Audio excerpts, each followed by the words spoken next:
वंदितु सौवसिद्धे ध्रुवमचलमनोवमं गदिं पत्ते वोच्छामि समयपाहुड मिनमोऽसुधकेवली भणिदम् नमः समयसाराय स्वानुभूत्या चकासते चिस्वभावाय भावाय सर्वभावांतरच्छिदे। अंतिम शासन नायक 1008 भगवान महावीर स्वामी की जय। द्वादशांग श्रुत देवी की जय। स्वाध्याय कक्ष संपेपर्यंत आपल्या सर्वांना चतुर्विध आहाराचा त्याग असणार आहे। समयसार ग्रंथ आपण बघतो आहे आणि आमची बंधाधिकाराची चर्चा सुरू आहे।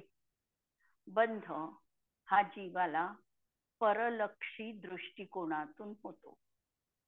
सर्वच विभाव किंवा अध्यवसान भाव हे परलक्षी आहे। वास्तविकतः कोणताही पदार्थ आपल्या स्वभावाचा त्याग करत नाही, पण हा जीव मोहनीय कर्माच्या उदयाचं निमित्त असताना स्वतःला सर्व पदार्थ रूप मानतो आणि करतो, आणि या दृष्टीने या जीवाच्या अध्यवसान भावांची विभागणी 3 पद्धतीने केलेली आहे।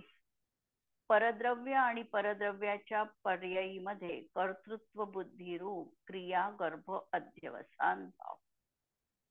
कर्मोदय जनित पर्यायीमध्ये असमान जातीय जी द्रव्य पर्याय आहे त्यामध्ये एकत्व बुद्धी रूप अध्यवसान भाव विपच्यमान अध्यवसान भाव।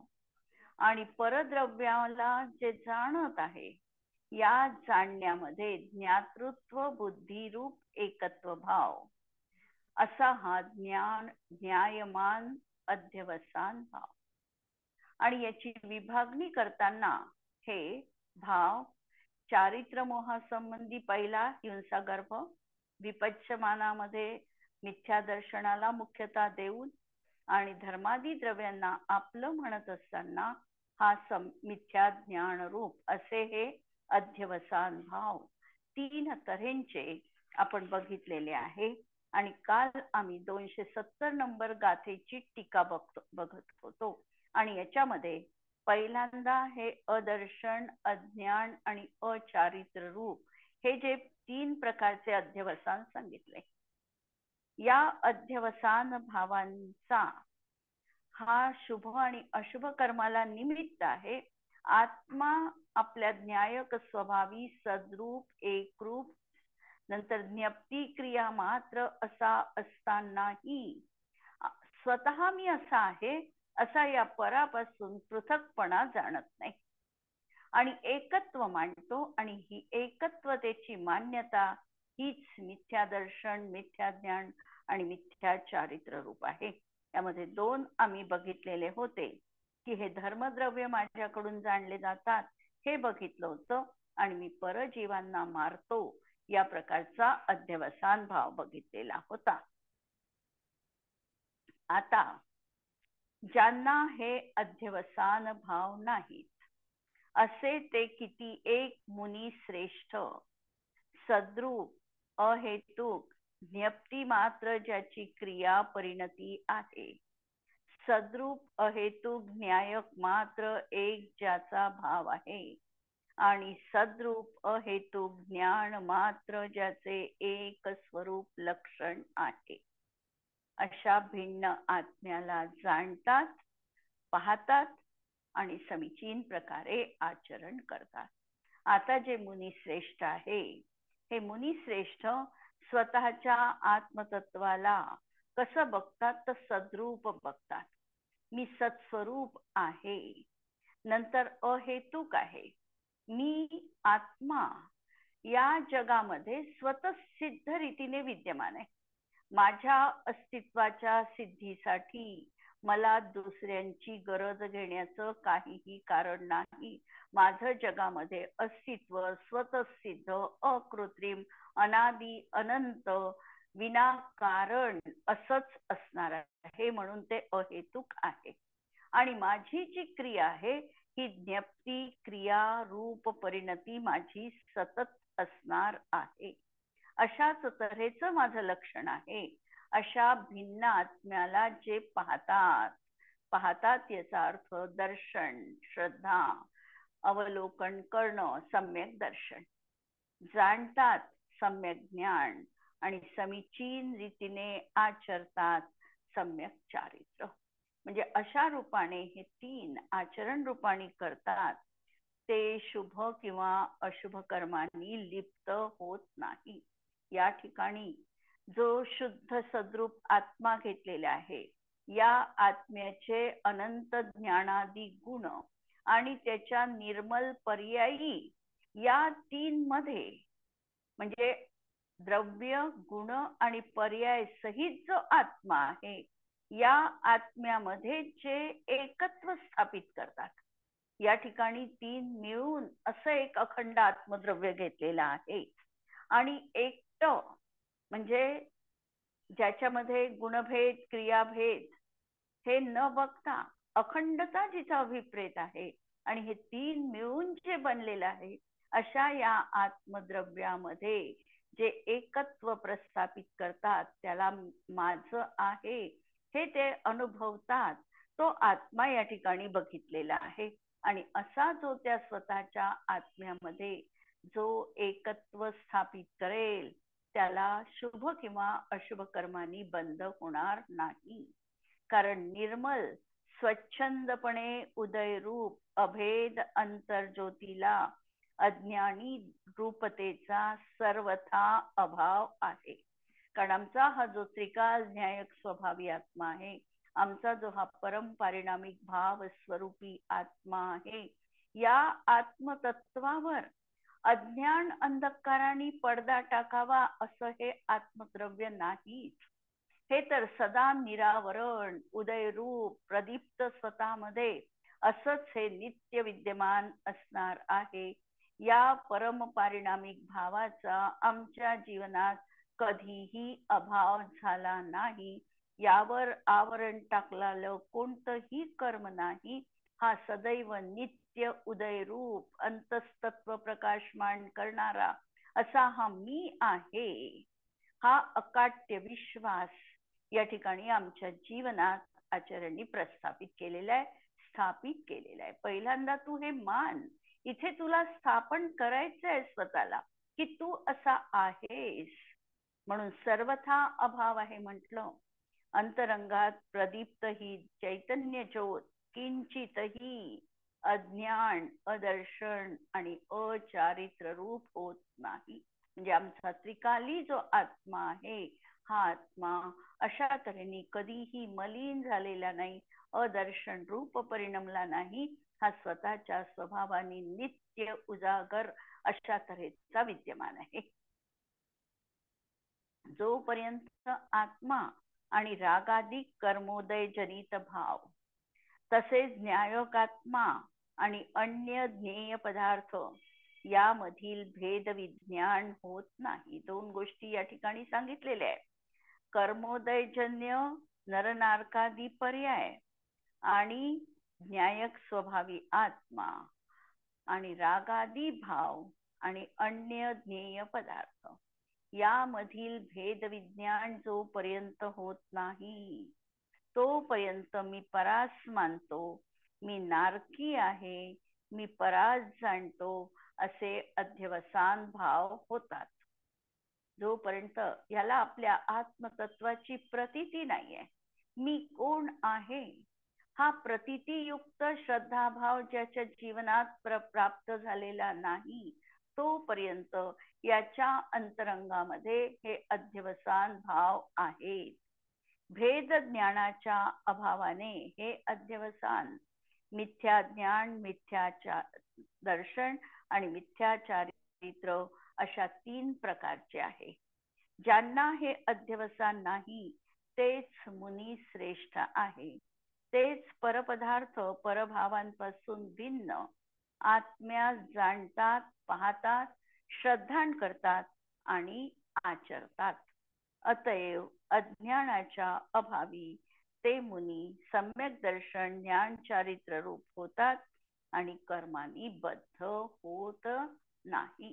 कर्मबंधापासून सुटण्याची प्रक्रिया या गाथांमध्ये आचार्यांनी आम्हाला सांगितलेली आहे. कर्मबंध नको आहे तर या अध्यवसान भावांमध्ये भेदविज्ञान करण्याची कला आम्हाला जीवनात शिकायची आहे. आणि म्हणून या गाथेचा प्रयोग करत असताना हा जो आमच्या जीवनात असणारा विपरीत भाव आहे, खोटी मान्यता आहे, अध्यवसान भाव आहे, हे माझ्या आत्म्यापासून सर्वथा पृथक आहे, मी त्या स्वरूप नाही, हे अध्यवसान भाव हे आहे, सोडण्यायोग्य आहे आणि मी मात्र एक न्यायक स्वभावी ज्ञप्ती क्रियारूप आत्मा आहे, मी माझ्या ज्ञान गुणांनी सहित आहे आणि माझी पर्याय देखील ज्ञान गुणयुक्त असणार आहे. अशा या आत्मतत्वाचं सतत स्मरण आणि सतत त्याचंच आम्हाला अवलोकन करायचं आहे. हा प्रयोग आम्हाला जीवनात करता येऊ शकतो का? प्रॅक्टिकल आम्हाला करून बघायचं आहे. गाथा आम्ही शिकलो, थिअरी आम्ही शिकत आहे. थिअरी शिकत असताना आम्ही किती जीवनात ती उतरवू शकतो हा विचार आम्ही करू शकतो का? आणि विचारच आम्हाला करायचा आहे. प्रत्यक्षामध्ये जे काही आम्हाला क्रिया वाटते की आम्हाला क्रिया करायच्या आहे, तर समयसारमध्ये प्रथमतः विचार हा आम्हाला प्रधानतेने करायचा आहे.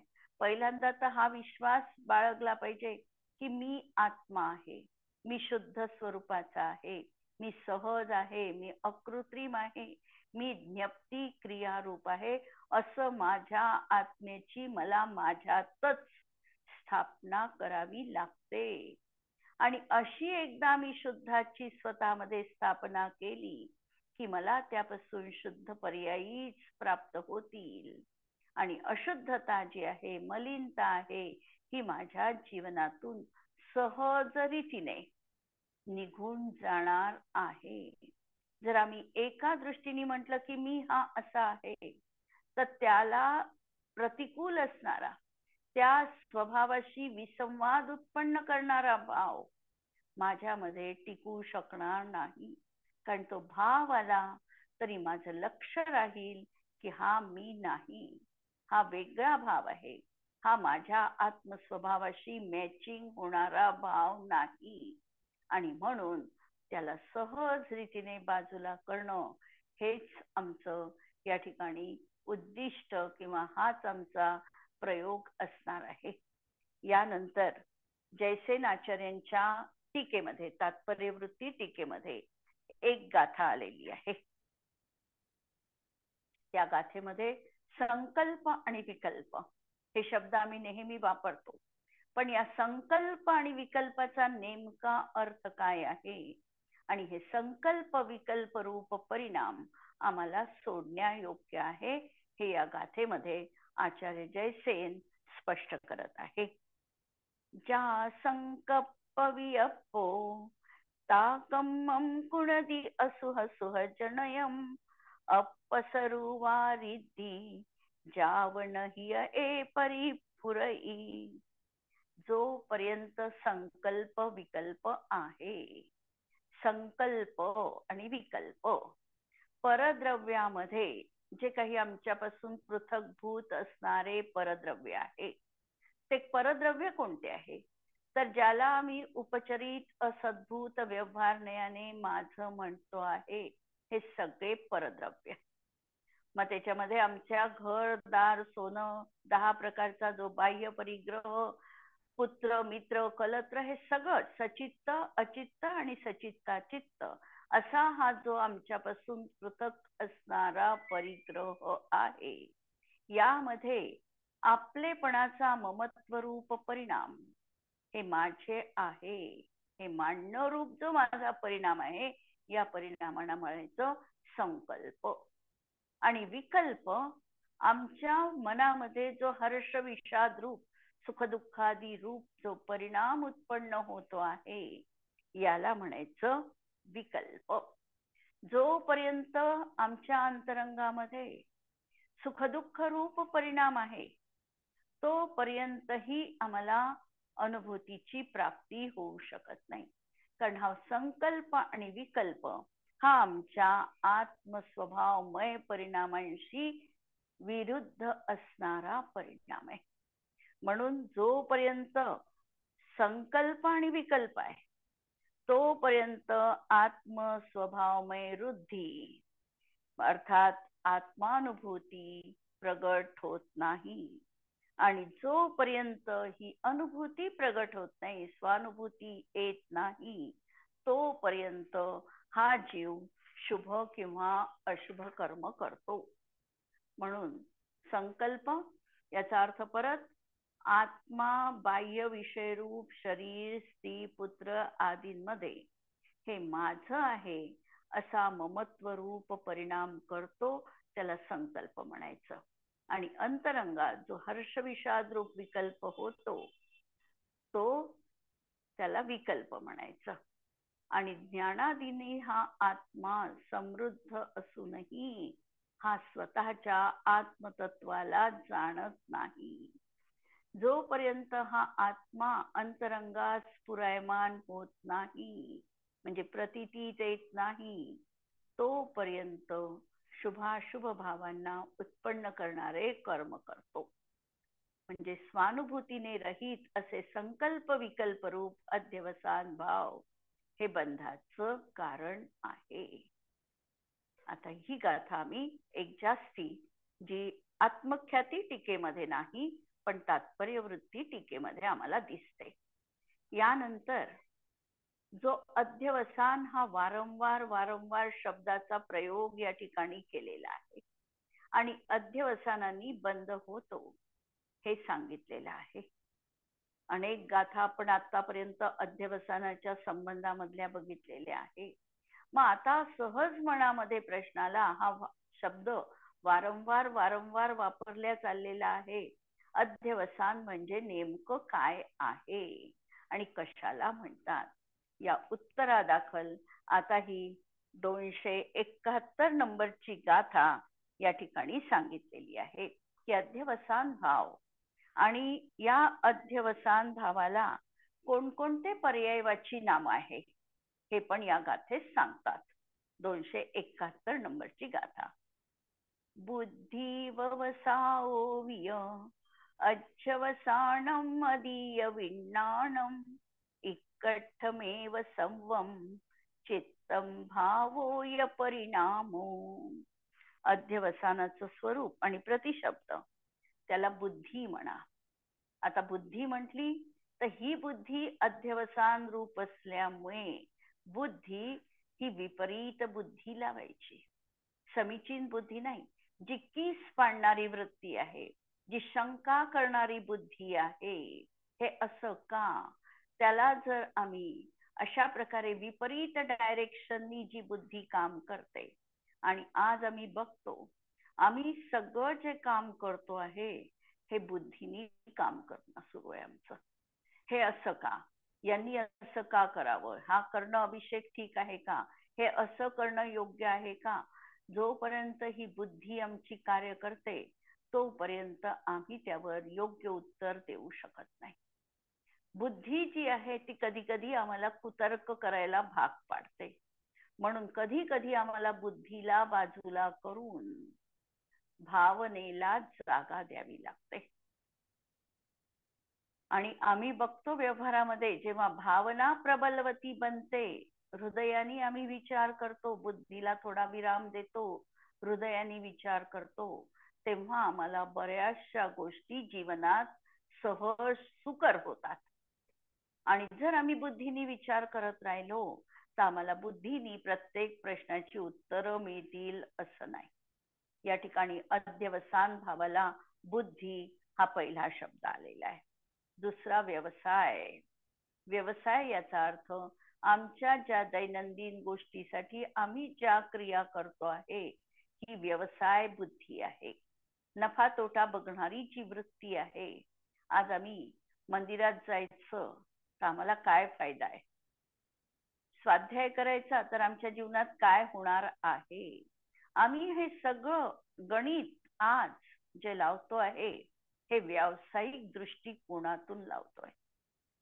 आणि म्हणून आम्हाला एखाद्या गोष्टीनी जर आम्हाला दाखवलं की या गोष्टीनी आम्हाला असं मिळणार आहे, तर ती गोष्ट आम्ही लगेचच करायला तयार होतो.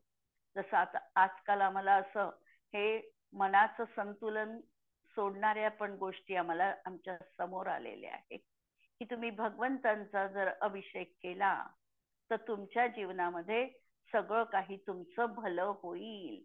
तुम्ही शांतीधारा केली तर तुमचे सगळ्या अडचणी दूर होतील. हे एक प्रकारे आमच्या धर्माचं व्यावसायिकरण सुरू आहे आणि हे नको आहे आम्हाला. आमचा धर्म तर वितराग धर्म आहे. आमचा धर्म तर आम्हाला हे सांगतो की आम्हाला जे काही करायचं आहे ते अगदी मन ओतून प्रामाणिकपणे आम्हाला करायचं आहे. आमचं सगळं गणित हृदयाने चालतं, परंतु हे असं नफ्या तोट्यावर आमचं हे धार्मिक गणित अवलंबून नाही. म्हणून ही व्यवसाय हा शब्द आलेला आहे. नंतर अध्यवसान, विपरीत मान्यता, तसेच मती. मती ही देखील मती हा मतिज्ञान म्हणजेच इंद्रियांनी होणारं पण विपरीत असं ज्ञान, विज्ञान, चित्त, भाव, परिणाम हे सर्व एकार्थ रूप आहे आणि यामध्ये नामभेद आहे, परंतु अर्थ भिन्न नसून या सगळ्यांचा एकच अर्थ आहे. या ठिकाणी जरी मती हा शब्द वापरलेला आहे किंवा विज्ञान हा शब्द वापरलेला आहे, तरी या ठिकाणी ही अध्यवसानाची नावं असल्यामुळे विज्ञान या शब्दाचा अर्थ देखील नुसतं जाणणं या अर्थाने विज्ञप्ती रूपाने न घेता खोटं ज्या ठिकाणी काहीतरी आहे, मिथ्या दर्शन पूर्वक जे असणार आहे तेच या ठिकाणी अभिप्रेत आहे. टीका पहा. स्व आणि पर यातील भेद ज्ञान नसताना जीवाची विभावरूप पररूप अध्यवसती इति अध्यवसानः. अध्यवसती खोट्या रूपाने ज्यांनी निर्णय केलेला आहे, अध्यवस्थान केलेला आहे, तेच बोधन मात्रपणाने बुद्धी आहे. म्हणजे विपरीत दिशेने बोध आहे, ज्ञान आहे, पण तो सही नाही आहे, योग्य नाही आहे. व्यवसान निश्चय मात्रपणाने व्यवसाय आहे, मनन मात्रपणाने मती आहे, विज्ञप्ती मात्रपणाने विज्ञान आहे, चेतन मात्रपणाने चित्त आहे, चेतनाच्या भवन मात्रपणाने भाव आहे आणि चेतन रूप परिणमन मात्रपणाने परिणाम आहे. हे सगळे एकार्थवाचक आहेत. ही बुद्धी वगैरे 8 नावे सांगितली, हे सर्व चेतन आत्म्याचे विकारी परिणाम आहे.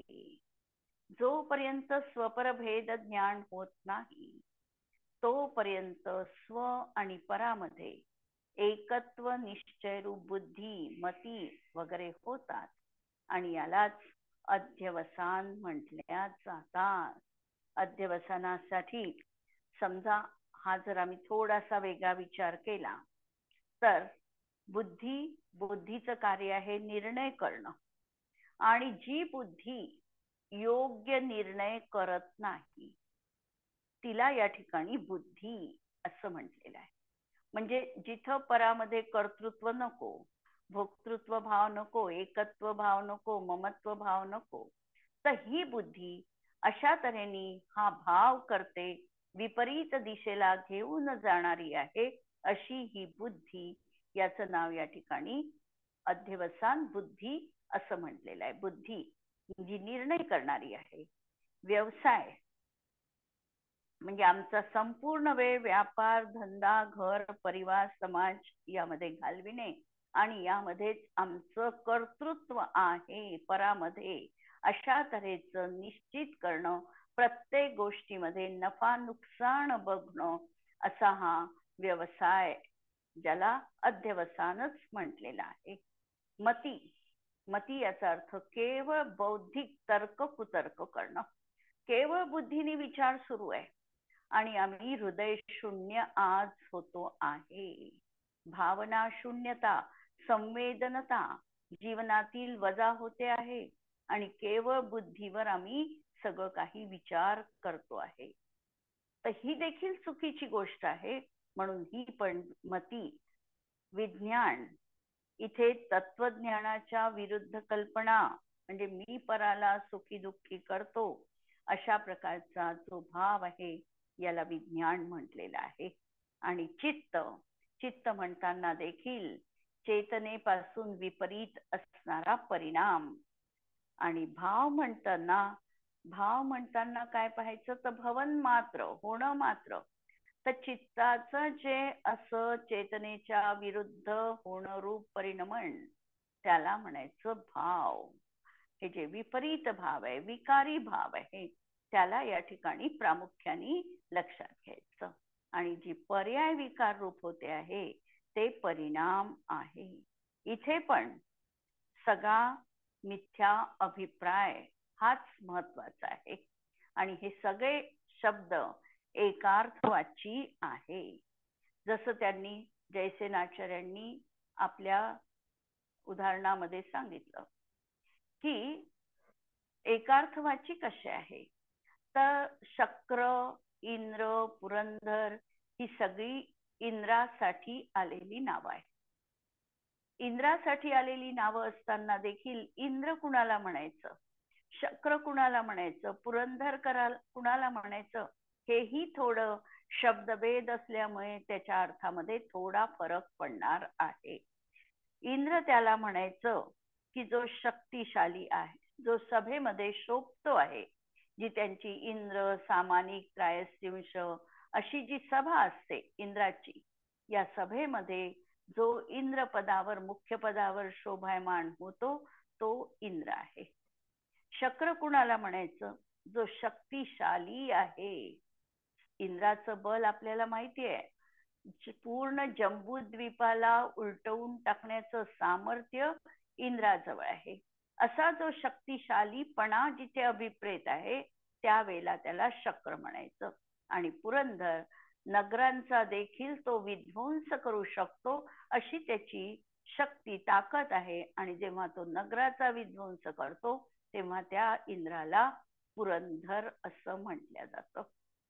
आमच्याकडे धनंजय नावाचे महान कवी होऊन गेले आणि यांची आजही संस्कृत भाषेमध्ये प्रचलित असणारी धनंजय माला ही पाठ्यक्रमामध्ये मान्य केलेली आहे. या धनंजय नाममालेमध्ये एकेका शब्दासाठी अनेक प्रतिशब्द दिलेले आहे. आणि प्रतिशब्द देत असताना आम्हाला परत एक लक्षात द्यायचं आहे की जरी ते प्रतिशब्द दिलेले आहे तरी व्याकरण हे सांगतं की कोणत्याही शब्दाला समानार्थी शब्द जगामध्ये नाही. वाक्य लक्षात घ्या, कोणत्याही शब्दाला समानार्थी शब्द नाही. आम्हाला मराठीमध्ये पेपरला राहायचं की समानार्थी शब्द सांगा. समजा कमल नाव दिलं तर आम्हाला 2-3 शब्द समानार्थी सांगावे लागायचे. जसं पंकज, अंबुज, अरविंद असे आम्ही नावं त्या ठिकाणी लिहत होतो. सूर्यासाठी प्रतिशब्द सांगा म्हटलं तर दिनकर, भास्कर, मित्र हे शब्द सूर्यासाठी येत होते. आणि या ठिकाणी हे सांगतात आहे आचार्य, आमची नयविवक्षा सांगताना जिथं शब्दभेद आहे तिथं अर्थभेद आहे. कोणताही शब्द समानार्थी नाही. नयविवक्षा लक्षात घ्यायची. या ठिकाणी आचरणा शब्दभेद आहे, तिथं अर्थभेद आहे म्हणत असताना भास्कर शब्द सूर्यासाठी आलेला आहे. भा म्हणजे तेज, जो अत्यंत तेजाने तळपतो आहे तो भास्कर आहे. दिनकर म्हणत असताना जो दिवस आणि रात्रीचा भेद करतो, तिकडे ज्याची दृष्टी आहे किंवा दिवसाची सुरुवात ज्याच्यापासून होते तो दिनकर आहे. असे हे अर्थाच्या शब्दाच्या माध्यमातून अशी ही भेद परक दृष्टी देखील महत्वाची आहे. किंवा पंकज म्हणत असताना जे चिखलात उमललेलं कमळ आहे त्यालाच पंकज म्हटल्या जाऊ शकतो. अंबुज म्हणत असताना जे स्वच्छ पाण्यात उगवतं त्यालाच अंबुज म्हटल्या जातं.